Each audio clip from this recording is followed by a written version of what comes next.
So like I said when I started this whole review series thing, there were a couple seasons that I had some pretty high interest in. One being Dino Thunder because, well, of its ties to Mighty Morphin. One being Jungle Fury because it was like the unknown of the show. No one ever talked about it. And then there was Mystic Force. I don't know why, but I think it's just because of its magical premise made it stand out a little bit compared to some of the others, where we had ninjas, which is kind of a base idea. We had dinosaurs twice. We had a couple space seasons. I mean, the time travel, and we had two things that were kind of like real world rescue type things with Lightspeed and SPD. But magic was something that was kind of unique to the series on the heroic end of things, mind you. I mean, we've always had like the evil wizards like Rita, Zed, Diabolico, and yada yada yada. But with the magic being on the heroic end of things was new. Plus, for me, I'm not really into anything involving magic most of the time anyway. So I was never really able to get into Harry Potter back in the day. I read the first book back in elementary school, but it just never clicked for me. And I was never able to really get into that. Then again, I'm not much of a person that likes magic themed things to begin with. But the idea of a mystic or magical themed Power Ranger season kind of struck me as interesting. I was excited for it, and then I started to hear people's opinions about it from my friends in the Skype group of DigiRanger to people on boards and on YouTube and everything, that the season was kind of droll with some pretty obvious issues that kind of concerned me a little bit to the point where I was actually a little bit afraid of watching it, not to the extent of a certain other season that I've already talked about several times, but I don't know. But what I got was kind of a mixed bag. It's got moments, good and bad, and one character in particular that is probably one of the hardest characters to judge in the entire series. So, with that out of the way, let's jump into the plot, and hopefully I can condense this time. I know last time with Dino Thunder the plot thing was really long, mostly because I kind of blacked out on where certain things happened and everything. But I think Mystic Force's plot is a little bit more simplistic compared to Dino Thunder's. So hopefully this doesn't take too long because I do want to talk about some of the characters more so in this season than I did in Dino Thunder. Because in Dino Thunder the characters were kind of straightforward. In this season, not so much. Especially there's a certain villain I want to rant on a little bit too. So we start off with a two-parter called Broken Spell, which starts off kind of with a flashback talking about an ancient war between good and evil in another dimension. Already liking where this is going. It starts off with kind of a Lord of the Rings-ish vibe. Um, heroic knights, evil wizards and warlocks and stuff. I don't know. I haven't read the books and I've only seen the trilogy one time, so I'm probably not quite hitting the nail on the head, but just go with it. We cut to a city called Briarwood, where a Harley Davidson douchebag drives up and is working on his motorcycle outside of a record shop run by, well, not run by, but employed by Madison Vita. I think that's her name. Vita Vegemin. Madison, Vita, Chip, and Xander. Xander. Can't hate him. There's like a commotion outside of the store about someone's friend or something getting taken into the forest. Nick, our motorcycle dude, offers to go in after him, and so did the others. Well, aside from Xander and Madison, but they join up later as they walk to the forest. They get to a point where everything changes, and they get followed by some crazy hooded thing. What is this, Dino Charge or something? What's happening there too? This woman in the hood kind of reveals herself to be Udana, who is the keeper of Root Core, which will be the base, the command center of the season. And she explains to them that there was an ancient war before, and some of the evil that was sealed away by the old mystic Red has started to free itself and is kind of on a rampage again. And the book called the Necronomicon, I think that's what it was called, says that there will be 5 humans to enter their world and become heroes for them, aka the Mystic Force Rangers. They're given, well, not given yet, but they're taken back. Well, they take a stroll through the forest or something, and they run across a village that was destroyed, and then they get ambushed by the foot soldiers of the season. Udana tells them that they need to believe in magic for it to work. Just believing. If it was that easy, then there'd be a lot more people running around burning things or growing trees or whatever the heck, because there's a lot of people in this world that really do believe in magic. And I think it would have helped if there was some depth to this, because you can believe. It's just, you can say whatever you want to, but actually believing something compared to, just kind of agreeing with its existence compared to actually believing it is something completely different. What I think they could have done, and I know when Carl went on the whole thing of believing versus knowing, I think they could have done something like, you believe it at first, you're able to utilize it, but the more you believe in the magic and believe in how you can use it in your trust in your magic, then you grew stronger with it and were able to pull off more powerful spells and whatnot. Instead of having the Gosei book of give me free stuff. I mean, it wasn't nearly as bad as Gosei per se, but it was still kind of, at least they earned it. Unlike, we blew up a fish, you have the Ninja Zord. That's not what it was called, Gosei. Shut the heck up. But, I mean, it works well enough. It's just that I don't think it was delved too deep into for it to seem like you could earn your magic. This is what I'm saying. It needed a little bit more depth to it.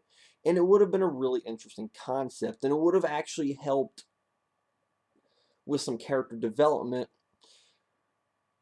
But then again, the season really didn't do that. So that was actually, that would have helped the season even more then. See?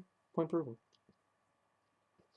Chip is the first to go for it. And he believes, and in a shocking twist of events, he electrocutes some of the Goonies, and then Madison does it, Veda does it, Xander does it. They all get it, except for douchebag face over here, Nick, who doesn't. Even though he's just seen O'Donna turn into the White Mystic Ranger, see the 4 of them use magic, get carried to a tree with magic stuff everywhere in a broom, and he doesn't get it.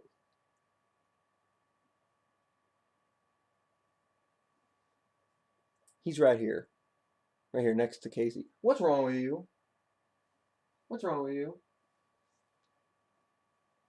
I mean, shoot. I thought his Ranger Keys helmet being a freaking palm tree leaf instead of a phoenix was bad enough. Now he's sitting here completely ignoring his surroundings. What's wrong with you? So he leaves like an idiot, and Madison catches up to him, or Udana does, after Claire, her apprentice, kind of, tells her to go after him. She talks and still doesn't break through to him, and he just Harley Davidson's away again. The Rangers go back, the other 4 go back in and more for the first time, introducing their uniforms, which I really like. The capes make them stand out. They're the only Power Rangers season to have capes, and they're the 3rd Sentai to have capes. I know Go Ranger did it. I want to say there was another one. No, those are scarves. No, were those capes on Jacka? I don't know. They're the 2nd or the 3rd Sentai team to do, but they really stand out. And plus, there's no like white or anything on them, so it's just a straight color. with the little M shape on their chest. And the helmets, I really like the visor sculpts and everything on them. They're some of my favorite Sentai slash Power Ranger uniforms that we've had so far. If you took the capes off those uniforms, it would look awful. Case in point, why didn't this come with a cape? I mean, these figures are awesome, but that needs a cape. It looks terrible without it. I'm thinking about modifying it to have a cape. It needs it bad. So they end up magically murdering everything until Korag shows up. This guy has problems. Nick kind of sees in like a vision that Korag was kind of beat them up. So he turned around and went back and Tatsumaki Senbukaku kicks him in the face. Well, he didn't spin, but... And then he finally believes after all this time because he's slow in the head or something and morphs into Mystic Red and murders everything just like the others did. Dun dun dun. Opening. I didn't think Mystic Spell was a bad opening per se. It's just Nick is a moron. I don't think I really need to say anything else than that. The other four come off as pretty competent. I mean, Xander's obviously the cocky one. Chip is the goofy one, I guess. Well, Xander's kind of goofy too. Maddie's kind of the reasonable one, and Vita's just kind of there. But Nick is obviously an idiot. Obviously. So we get introduced to our villains on top of Korag. We get introduced to I don't remember his name. I'm gonna call him Screw Attack Face because his design looks like the Metroid S. So I'm gonna call him Screw Attack Face. And then there's this Batwoman that they try to make relevant, and she's like the only villain that really lasts forever. Who cares? She doesn't really do anything important. And then again, that kind of sums up the role of the villains in this season in general. I mean, the only good villain in the season is Korag, and he's kind of an idiot. So they start a little thing about this dragon, this thing called Fireheart, where they try to hunt it down. They get a piece of paper or map per se that gets ripped in half, and they eventually find, and it turns out to be a dragon egg. Dragons. But I mean, it's interesting. I mean, we really haven't had a dragon in Power Rangers before. Believe it or not, though, I think this dragon is an American concept. I don't know. I haven't seen Magi Ranger yet. It's on my watch list. But I don't think Magi Ranger had a dragon. But then again, this dragon does become Nick's Battleizer later on. Spoilers. Oops, my bad. No one cares. I don't think his Battleizer is used that much anyway. I only remember it being used twice. But it ends up becoming his Battleizer. I know I'm kind of jumping ahead a little bit with the dragon thing, but it's... Aside from the Battleizer thing, it's really not that big of a deal.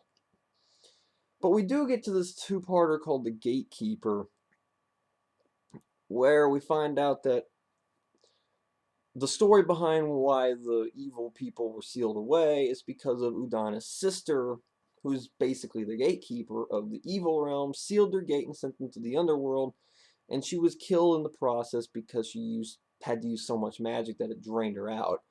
Udana took in her sister's daughter, who is Claire, the goofy apprentice running around, and she is the heir to the throne. To the throne.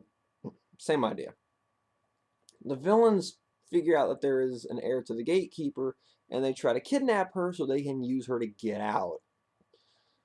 Claire does make herself known once Korag kidnaps Udana, and he goes after Korag and does fight her, but loses and gets taken by Korag, so he can use her powers to open the gate. Screw Attack Face manages to break through, and the Mystic Rangers have a hard time fighting him because he's technically the main villain at this point. Nick goes in and stops Korag's little spell download thing and halts the door opening, the gate opening, using her powers.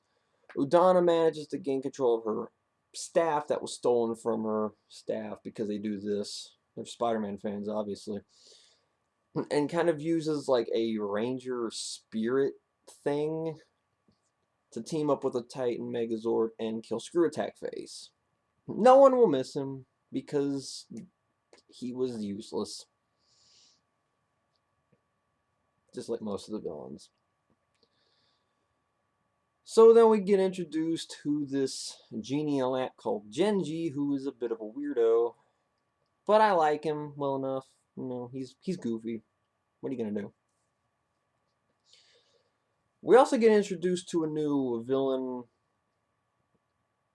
I don't remember his name either, but I'm actually gonna try to remember his name because he was actually kind of relevant compared to Stupid Face.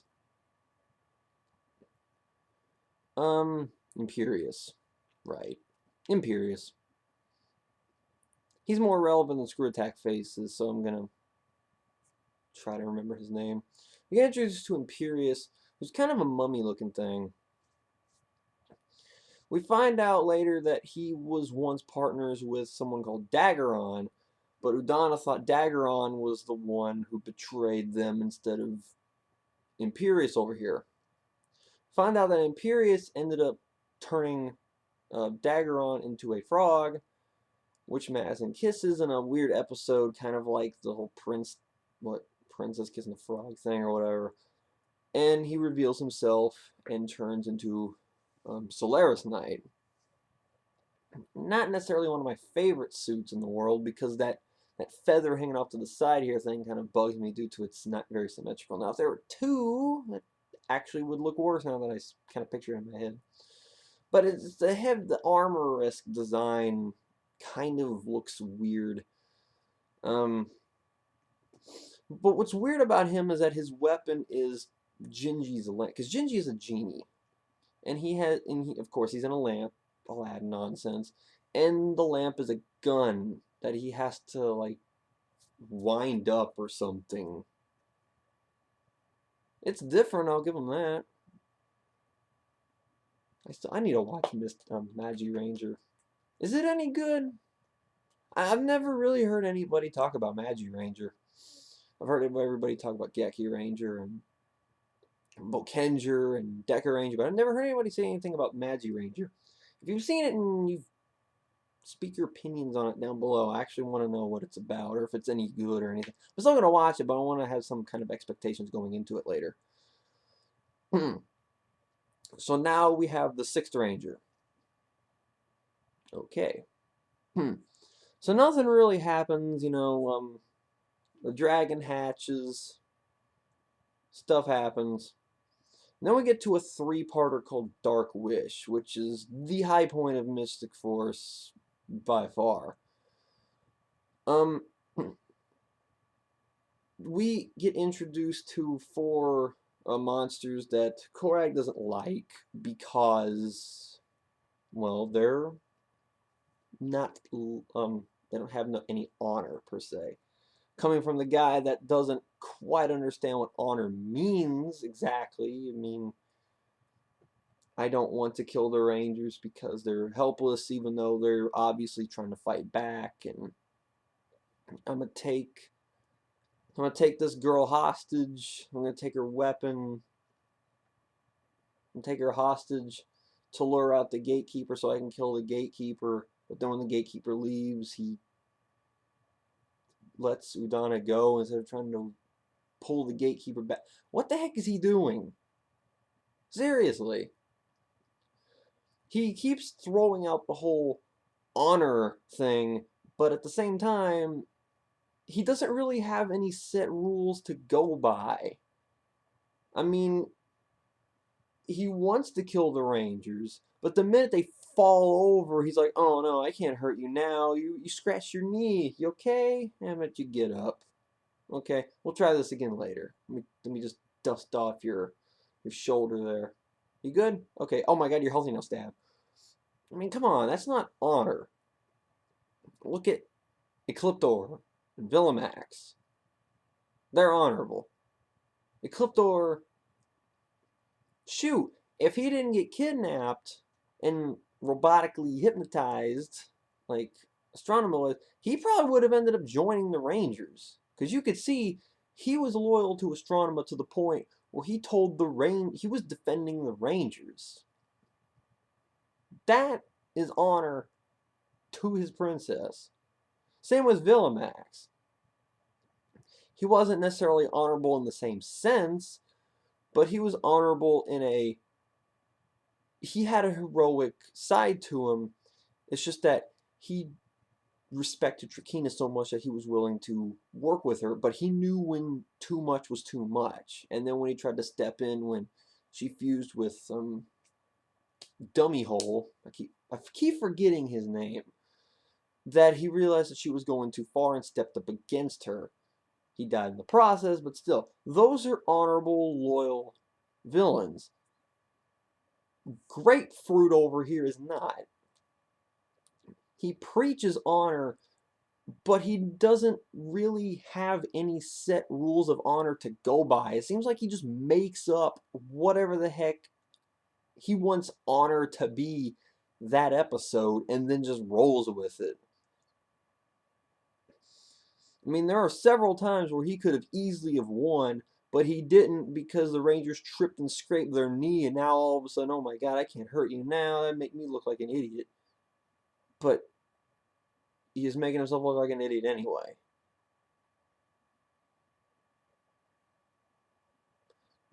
Idiots, Dummies Guide, what? Writing a Loyal Villain for Dummies. Chapter 1, How Not to Do It. There's a picture of Korag. Interesting. Seems like they know too. I actually wish I had a book like that here. That'd be amazing. Like, how not to do a villain like this. And this is a picture of Korag, Chapter 2. Oh, well, okay. Simple enough. So we get... So where was I? I was talking about Dark Wish. Alright, he's talking about the four morons walking past him. They set up a trap to capture Gingy. Well, I don't know if it was intentional, but they did it anyway. And because he was captured, for some reason he has to grant Imperious's wish. Because genies. And he wishes that there was a world without Mystic Force Rangers. Oopsie. So basically, they lose their powers, Daggeron kind of goes away, and everything goes to crap. Because there's been no one to protect them and no one to stop them, that means the villains went free card. Oh, to joys. They try to go back to Root Core, and they find out that it's been trashed, the book is ruined, and Udon is nuts. She's like a crazy old woman, get on my line. And she claims that there's no more good magic left in the world. Lovely. So, as they head out, they get intercepted by Korag, who's like, I don't like this crap because it's not honorable. Again, shut up. He tells them that there's like a tribunal or something that can overrule Genie's wish, because apparently Genie's magic is much stronger than everybody else's. And he has Fireheart over here. He raised it himself in this kind of continuity, and he lets Fireheart take him to the realm where they can find him. Once they get there, they have to fight past every warrior that's ever attempted to get to them. And there's a ton of them. We actually do get some really good out of more fight scenes here, which we don't normally see.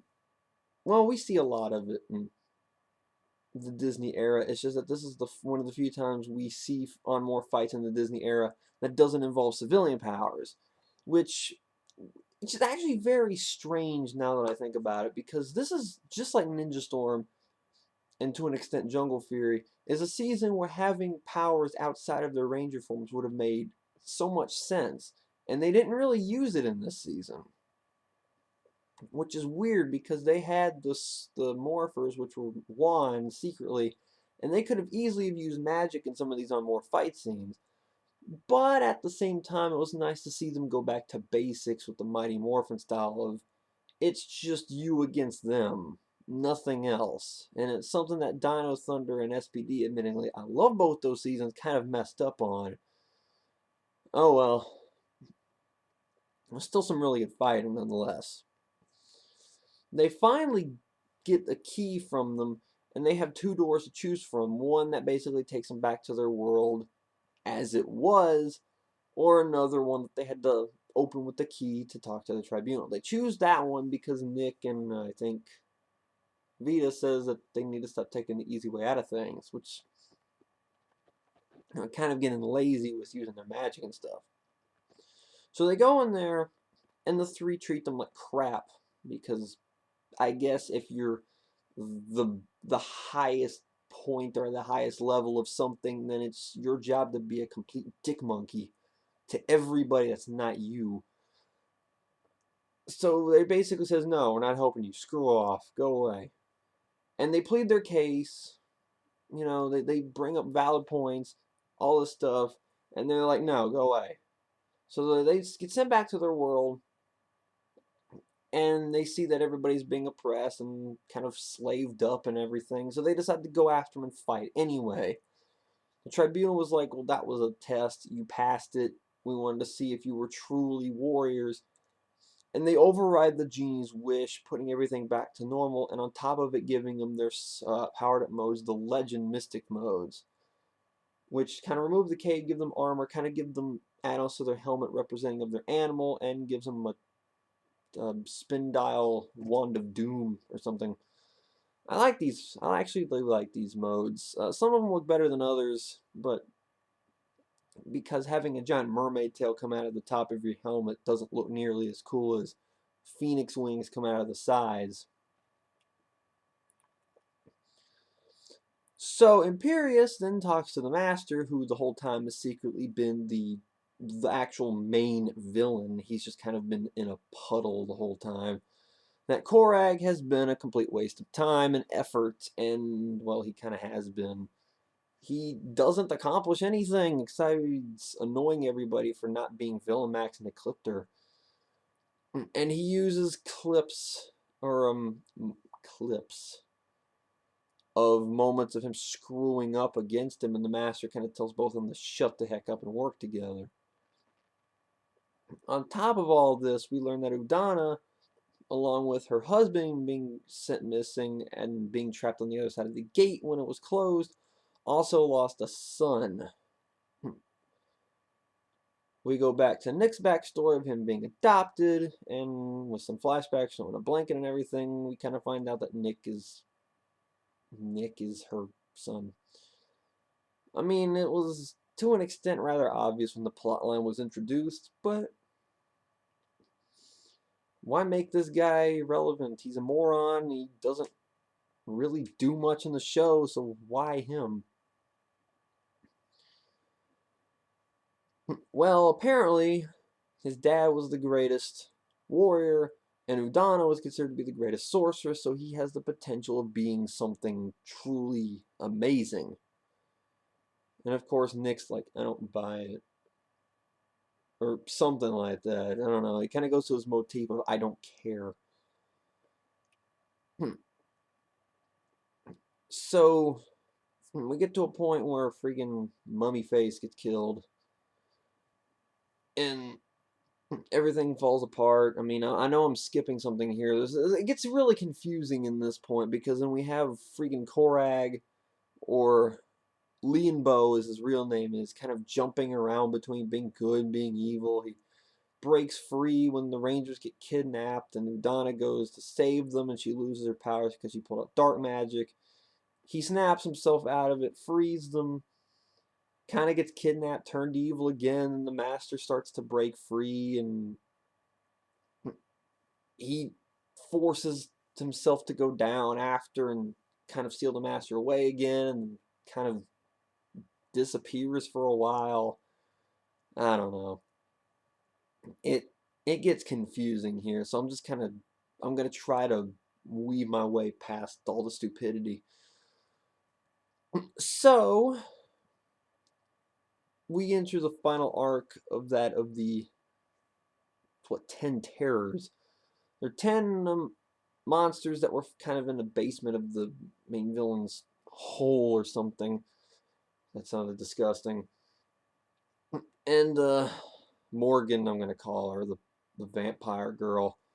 See, I mean that's how irrelevant the villains are for the season. I don't care about their names; they're useless. Especially this one. You know what?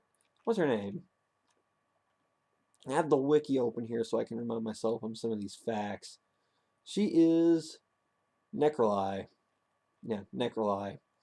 The one villain that they try to make somewhat useful, and she ends up not doing anything at all. Aside from finding these 10 bozos. So basically what these guys are the strongest warriors not named the Master. And she kind of tells them that, well, you know, we got these rangers up here that are kind of annoying. Let's go do something about it, please. So they pop up, taunt the rangers, and then disappear again. Udana, knowing that Leonbo is still out there, goes on a quest to try to find him so she can bring him back. On top of this all, the Rangers are kind of on their own now, with the big terrors coming out.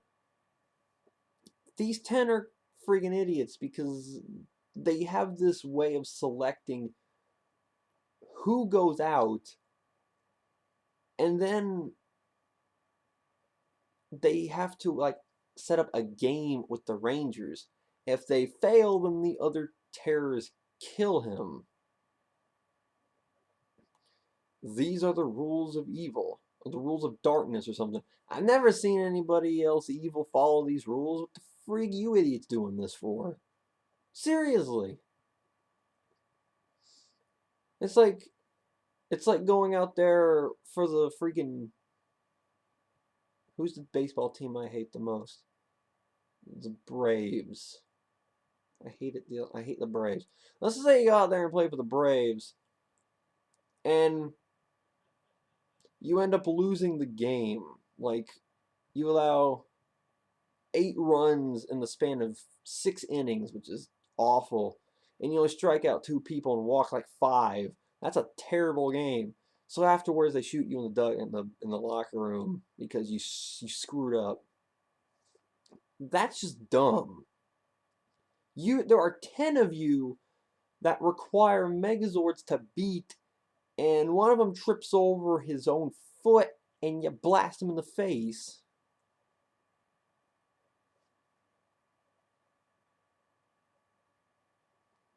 What's wrong with you? I'm calling out Nick every chance I get. Deal with it. What? What? What? I, so this kind of goes on for a while where they get picked, they screw up, and they murder each other for a while. Okay. So Udana gets kidnapped, and Claire, Necroli's daughter, and this elf dude, I forgot his name already, cool, kind of like prominent side characters here, all go after her, and they manage to find her and save her and take her back to Root Core. And then she finds Leonbo kind of in like a spiritual sense and brings him back in time for the finale when the Master takes over one of the terror's bodies and transforms himself into himself. That sounded better in my head, and then I said it, and then it didn't make any sense. Basically, he took over one of the terrors and transformed that terror's body into his own. There we go. That made more sense. Yeah. See, I got this. I don't. Doesn't look like I do sometimes, but I got this. So then we begin the 2-parter Mystic Fate, which wraps up the season. Okay, so there's a lot to go over here, so I'm going to brush through this as fast as I can. Because it's just like this whole second half of this season, it's like a jumbled mess of confusing. Master takes over Nick, turns him into Korag, he fights Leonbo in his new Wolf Warrior mode, which is his red version that we got the Ranger Key for in the Mystic Force 2-pack. Nick beats him, but then Leonbo kind of stands up and the Master leaves for some reason. Then another terror gets destroyed. The Master appears, kind of tosses the Rangers around. We find out that the the Queen of all good magic or something has been killed, and Udana goes on to explain that it was Rita. That Rita is the queen of all good magic. So apparently at some point after in space, Rita somehow kept her magic or something, which it didn't look like it at the end of Countdown to Destruction, and became the queen of all good magic in the world.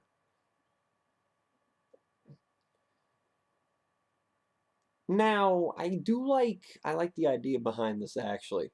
Um, I think the reason why they did this is because, well, the same actress that played Bandora in Zoo Ranger ended up playing, I don't know what this character's name is, in Magi Ranger.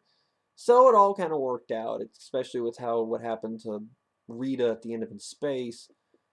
It makes sense, but I wish they kind of had some build up to it. Like, who is this Queen of Magic? I keep hearing a lot about her, a lot of it's Rita. What? I still like it though, and it does have Mystic Force tie into every season before it a little bit, but you know, it is what it is. Some people don't like it. I kind of think it's an interesting idea, but like most things in the season, it wasn't executed very well. So, we found out that Rita dies again, kind of, and Daggeron and Lianbo go to fight the Master, and they get their Ranger powers drained. Lovely. And then the Rangers confront him, and Nick kind of thinks they lost and wants to give up. Good job. So they charge after him anyway, and they use up the rest of their magic to try to finish him off, but it doesn't work, and he takes their magic as well. Lovely. So along with Necroli kind of reviving Daggeron and Lianbo, Udana coming back, and yada yada yada. They're all there, but they can't fight back. So the humans and the mystical creatures who have kind of been at odds a little bit, like they don't like the humans and humans don't know them, but they're a little bit afraid of them, kind of come together due to their boss at the record store and the little elf dude that's been helping them out. And they kind of do a we believe in magic to revive their powers, and they do a really awesome roll call, which Power Rangers doesn't do many of. Sentai jams them down your throats, but Power Rangers doesn't do them enough, I feel. But they do a really awesome roll call, and they decide, because the Master, or actually, as he's known in the Power Rangers action card game, Octomus, which is done by Bandai of America, so I'm taking that as his official name. His name is Octomus, but I'm going to keep calling him the Master for the sake of consistency with the show. There we go. So he's been feeding off of magic, specifically the magic of the Rangers and Rita. So they decide to use that against him and just feed him until he explodes. And it worked. Well, I can't say it wasn't a dumb plan, but it all works out. So we get Nick leaving now that he realizes that Lianbo and Udana are his parents. Actually, he's known for a while, but he decides to go off on a road trip with them. Claire becomes a new sorceress, and the magic creatures and humans kind of work things out and kind of live together. And in a nutshell, that kind of sums it up. I know I kind of blasted through that, but I didn't really want to go into how things happened during the last little stretch because it is confusing, to be perfectly honest, because I mean it's not like Dino Thunder where it's like there's two white rangers running around and there's the whole thing with Mesogog and Mercer and all this pizzazz, but this is like Korag slash Lienbo kind of go in between the two like 4 or 5 times, and then he disappears, and then Donna gets kidnapped like 3 or 4 times in the last arc. And so the first thing I'm going to talk about is, if you noticed, when I was talking about some key elements of the season, I never really mentioned any of the core 5. I mentioned Udana, I mentioned Dagron, I mentioned Lienbo. Technically, the 3 special rangers, Wolf Warrior, Solaris Knight, and Mystic White. And why is that? Well, it's because Mystic Force has the brilliant idea of it not necessarily being about the core 5. For some reason. So let me talk about them first before I go into the core 5. Lienbo spent most of the season as Korag, who I've basically just ranted on a couple minutes ago, so I don't really want to do it again, but you kind of get the idea. He's how not to write a character like Ecliptor. He has rules, but I don't think he even knows how to follow his own rules. He just kind of makes up bull crap as he goes, and it makes him kind of an idiot. And I don't like him. And then when he comes back as Lienbo, it's so late into the season that there's really nothing much you can do with him. Udana is the mentor of the season, and it's basically all she does. She mentors the Rangers, kind of teaching them the ins and outs of magic, helping Claire out. But then she does get her hands dirty. Like, she goes after the Rangers when they get kidnapped and pulled into the evil hole. Once again, that sounds disgusting, but their hideout. She goes and tries to find Lienbo when he disappears after trapping the Master again. And she does some of the dirty work herself. She's not the most active mentor because we got Doggy and RJ to fit that role. But she wasn't bad, she just didn't change at all. And then you got Daggeron, a Solaris Knight, the 6th Ranger, who kind of tried to be a second mentor, but once again really didn't do anything. He just kind of showed up, tried to be like a teacher to some of the Rangers, specifically Chip, who wanted to be like a noble knight. And there was some kind of student-apprentice relationship there going on between him and Daggeron, but it really didn't go anywhere, sadly. So I'm going to link that right into the core 5 as I talk about Chip right out of the gate, Mystic Yellow, who is an interesting character. We kind of notice that he's a bit of a heroic nerd at first, and what I mean by that is that we see him kind of like fighting off invisible ghosts at the beginning of the season. We find out from Vita that he used to dress up as a hero in high school and everything.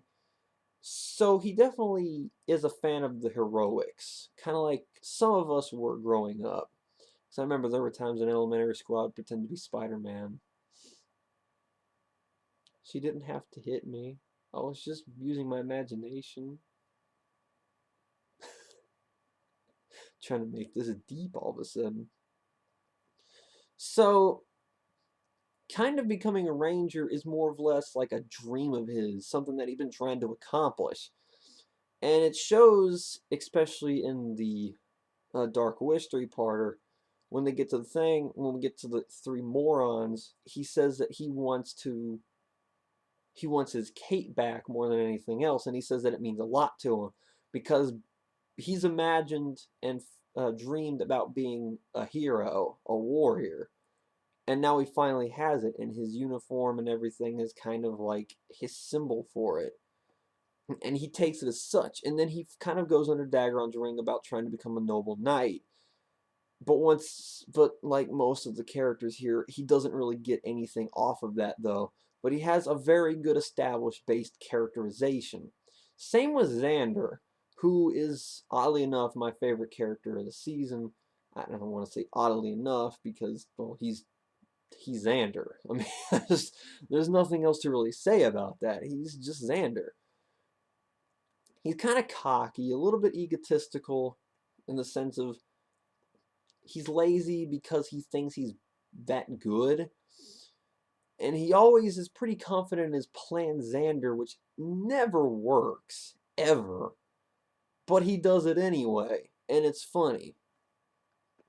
But he does kind of have like a fitting in thing because he's from New Zealand. He moved to America, and he kind of had that I'm not, I'm different. I speak different type of, backstory mentality thing, and it hurts him. And he kind of uses that to talk to Nick about something at one point. But sadly, no, he doesn't really change much either. He's more of the goofy member of the team, and it's kind of a continuing a theme of the Green Ranger being the silly one. Joel and Lightspeed. Trip was kind of silly in Time Force. Bridge and SPD, and then Ziggy and RPM, and kind of Mike and Samurai, and then Jake and Mega/Super Mega Force were kind of the goofy ones too. I'm assuming Riley's not going to be like that in Dino Charge. I think Chase is going to get that role. So we're going to have a goofy Black Ranger this time. If he's anything like Curie Black was, then he'll be the goofy one. Let's talk about the girls because I need to save all my ranting on Nick. Vita is just kind of there. I mean, she's more of the silent one, kind of does what she wants. She has some compassion in it, but there really isn't much to her, honestly. Unlike Madison, though, who's kind of like the mother figure of the group, she's compassionate. She's kind of was always there for those who need, and she was the voice of reason when she talked to Nick at the end about when he was giving up, when the Master kind of drained their powers, and she snapped it into him that you're not supposed to quit, and you're not gonna quit on them or anybody. And just like Xander and Chip, there's a very good established base character here, but nothing went from it. Mostly because all the side characters, which I'm really not going to talk about, because this is a Power Ranger season. I mean, I would like to talk about them, but I'm kind of pushing my time limit here again. But the main five never got any development. Then we got Nick, who is probably the strangest Red in the entire series. He is a weird character for me to dissect because what's weird is that the story tries to write him as the main character, but they don't write him as a main character. Does that make sense?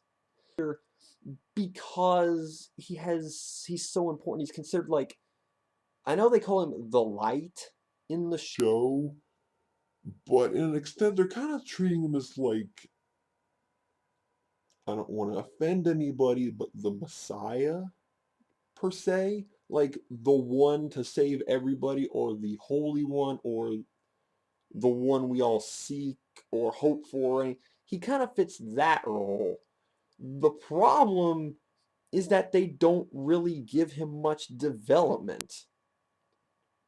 It's like, what if Cole, what if Cole got all the attention? That was dumb. I was about to say something really stupid. What if Cole was one of the least developed characters in Wild Force? Which is saying something because aside from Cole, none of the characters were given crap. But he really wasn't developed that much. He came in as an idiot. He kind of wanted to quit half the time because he didn't seem like he felt like he belonged with them. And then all of a sudden the story writes him in as the Holy One or something. And it really doesn't phase him too much. He just kind of takes it and shakes it off and just kind of goes with the flow. And that kind of, do you see what I mean now about the story writing him as a main character, but they didn't write Nick as a main character? It's a weird thing to kind of grasp, but at the same time, I don't understand what he's supposed to be. They kind of say, "Oh, you're our leader." How? Honestly, I'd consider Madison more of a leader than Nick. I'll be perfectly honest with you. he is a strange red. But I do want to talk about something that a lot of people have that complain about Mystic Force. People say, "Oh my God, it's so red centric." Not really. The story, like I said, does write him to be the main character, but they don't center enough on him, which is another thing that makes Nick weird. They try to make it a red centric season, but they don't center on him. They center on Udana, Dagron, and Lianbo more than him. And plus, I don't know what you people complain about. Wild Force is much more red centric than this season is. I'm trying to point to Cole back there. You should be complaining about Wild Force for that. Shoot, Samurai is more. Jaden's back there. Is much more red centric than this season is. Shoot, Space is probably more red centric than this. Not that this pace is bad or anything, but but still, I don't understand that complaint. I mean, yeah, the story tries to write it like that, but it really isn't when you think about it. Nick is actually one of the least developed and least relevant characters in terms of character and development in this season. But the plot tries to write him as something more. And it makes Nick a very strange character to assess and judge. But then again, that falls under the whole problem with Mystic Force in general. Its plot is kind of bare in some instances. The villains are terrible. I mean, I didn't even talk about any of the villains aside from Korag because they were all useless. Korag was stupid for the most part. And it was a side character centric season. The main five got little attention, especially when he got to the final arc when it was all about the side characters, and Nick kind of got all the attention out of the core five, and the other four were just literally pushed to the side. It's a character with good potential. It has really good established characters and backstory. It's got a really good established backstory. It has good premise, good character, bases, but it doesn't do anything with them, and it kind of makes a confusing story that I don't know. I do like the atmosphere of this season, though. The really kind of Lord of the Ringsy-ish feeling to it is unique to this season. And I'll admit, when I finished watching Mystic Force, I actually liked it. But now that I'm sitting here talking about it more and more and thinking about it, I'm starting to see why some people don't like this season. I mean, granted, I don't think Mystic Force is necessarily bad, because when they do focus on the characters themselves, i.e. the Dark Wish 3-parter, Mystic Force is actually not bad because the characters have established characterizations and depth that can be built off of. They just don't.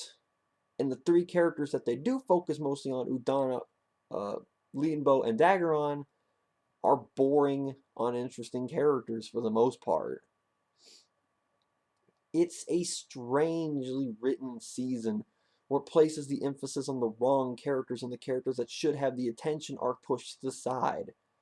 It is a season where the main five Rangers are the side characters to the side characters. I want to like this season.